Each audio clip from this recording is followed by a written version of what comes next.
Assalamualaikum warahmatullahi wabarakatuh. Salam sejahtera bagi kita semua. Yang saya hormati Profesor Dr. Sumarwati MPD selaku pengampu mata kuliah Bahasa Indonesia. Sebelumnya, izinkan saya perkenalkan diri. Perkenalkan, nama saya Cantika Mediana Sari dengan NIM V1224043. Perkenalkan, nama saya Jian Putri Raprisini dengan NIM V1224055. Perkenalkan, nama saya Nafrati Lova Aksya Putri dengan NIM V1224062. Nah, di sini saya akan menjelaskan pengertian Quillbot. Apa itu Quillbot?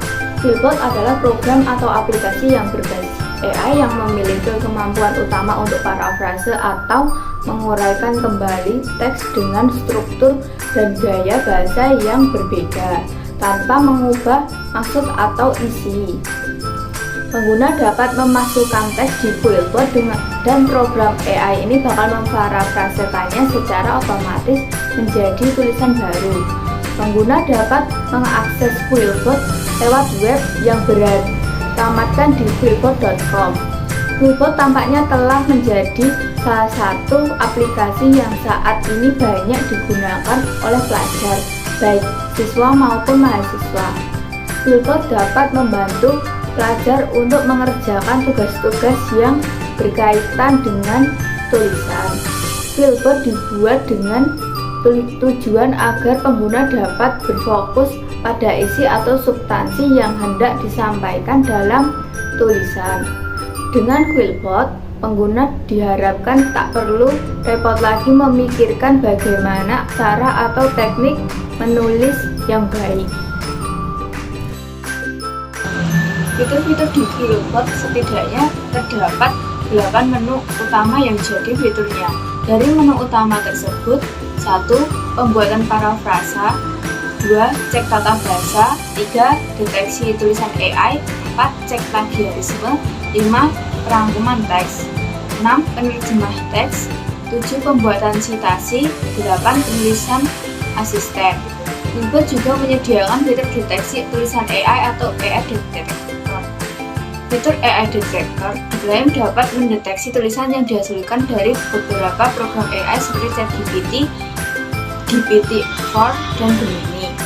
Namun, di Quillbot tidak terberi format chatbot seperti aplikasi-aplikasi AI tersebut, sehingga komunikasi hanya berjalan satu arah. Setiap fitur pengelolaan teks di Quillbot tersaji dalam menu yang terpisah. Kemudian, di fitur cek tata bahasa atau grammar checker, pengguna dapat memeriksa tata bahasa dari tulisan yang dibuatnya. Dalam fitur ini, Quillbot bisa memberikan koreksi otomatis atas tata bahasa dalam tulisan yang dibuat pengguna. Keunggulan Quillbot. Quillbot dibekali dengan fitur perangkum teks atau summarizer.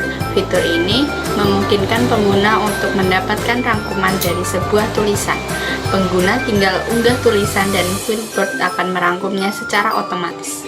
Selain summarizer, Quillbot juga memiliki fitur penerjemah teks atau translator. Di fitur ini, pengguna menerjemahkan tulisan dalam bahasa tertentu ke bahasa yang lain. Ada bahasa yang didukung di fitur ini termasuk bahasa Inggris, Indonesia, Perancis, dan lainnya.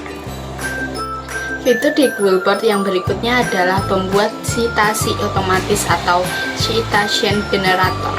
Fitur ini memungkinkan pengguna untuk membuat citasi secara otomatis dari berbagai sumber yang digunakan, seperti buku, jurnal, website, dan lainnya. Quillbot Float dibekali fitur Phrase Art yang memungkinkan pengguna untuk mencari penjelasan atau jawaban atas permasalahan tertentu yang akan dimuat dalam tulisan. Tiap jawaban yang dihasilkan akan disertai dengan sumber. Dalam menjalankan tugas untuk mengolah teks, Quillbot dibekali dengan pemahaman berbagai bahasa, termasuk bahasa Indonesia. Kekurangan Quillbot, akan tetapi hasil deteksi dari fitur AI Detector di Quillbot tidak menyatakan apakah tulisan dibuat dengan AI atau tidak. AI Detector hanya menyajikan seberapa besar rata-rata persentase tulisan dibuat dengan AI. Dengan mendeteksi tulisan, Flipboard akan menyajikan presentase dengan 4 kategori, yaitu presentase tulisan buatan AI, tulisan buatan AI, dan diparafrasa tulisan buatan manusia dan diparafrasa serta tulisan buatan manusia.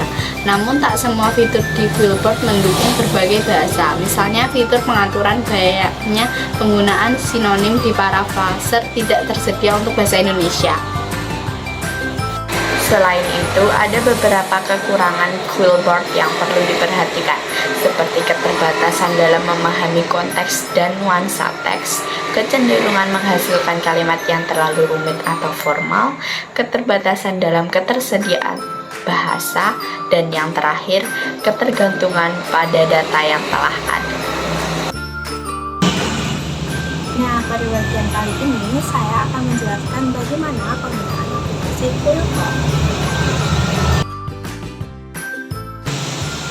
Anda dapat membuka laman Flipboard pada website dengan menggunakan laptop maupun dengan menggunakan handphone. Langkah pertama yakni buka aplikasi Flipboard melalui Chrome, kemudian login. Selanjutnya, masukkan email Anda. Setelah login, Anda akan diarahkan pada menu utama. Pada bagian menu utama terdapat sebuah tampilan sebagai berikut. Pada tampilan aplikasi Flipboard, Anda dapat melihat berbagai fitur. Di sana terdapat fitur parafrase, detektor AI, pemeriksa plagiarisme, pembuatan ringkasan, penerjemahan, serta generator kutipan.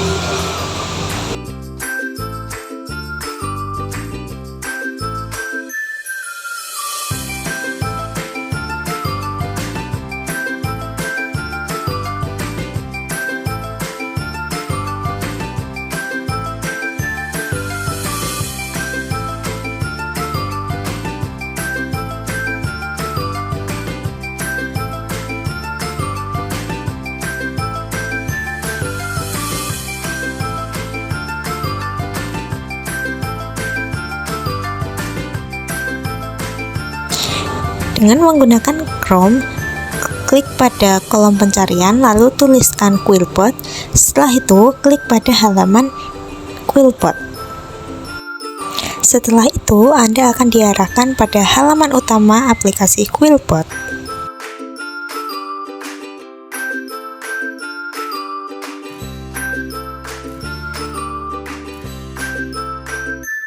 Setelah itu, Anda bisa masuk dengan login menggunakan email.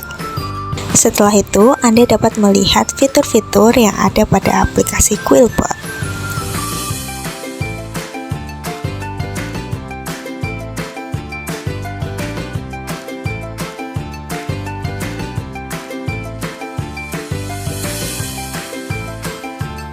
Pada bagian fitur parafrase, kita dapat menambahkan teks, lalu kita klik parafrase sehingga akan muncul hasil di bagian kolom bagian kanan. Setelah kita klik parafrase, hasil dari teks parafrase akan ditampilkan pada kolom bagian kanan.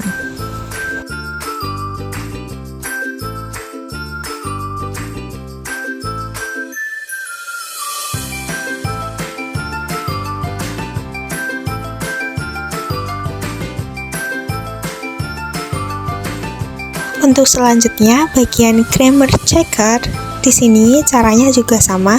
Kita hanya tinggal menambahkan teks, lalu akan terdeteksi dengan sendirinya. Dengan begitu, hasil sudah terdapat pada laman grammar checker. Pada bagian AI detector, kita juga dapat menambahkan teks. Lalu setelah menambahkan teks, kita klik analisis teks.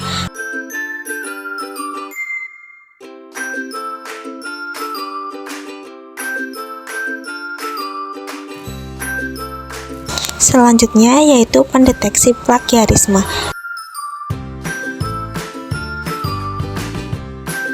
Selanjutnya yaitu fitur summarizer atau pembuat ringkasan. Nah, di sini kita juga dapat menambahkan teks, lalu kita klik summarizer. Setelah itu hasilnya akan terdapat pada kolom bagian kanan.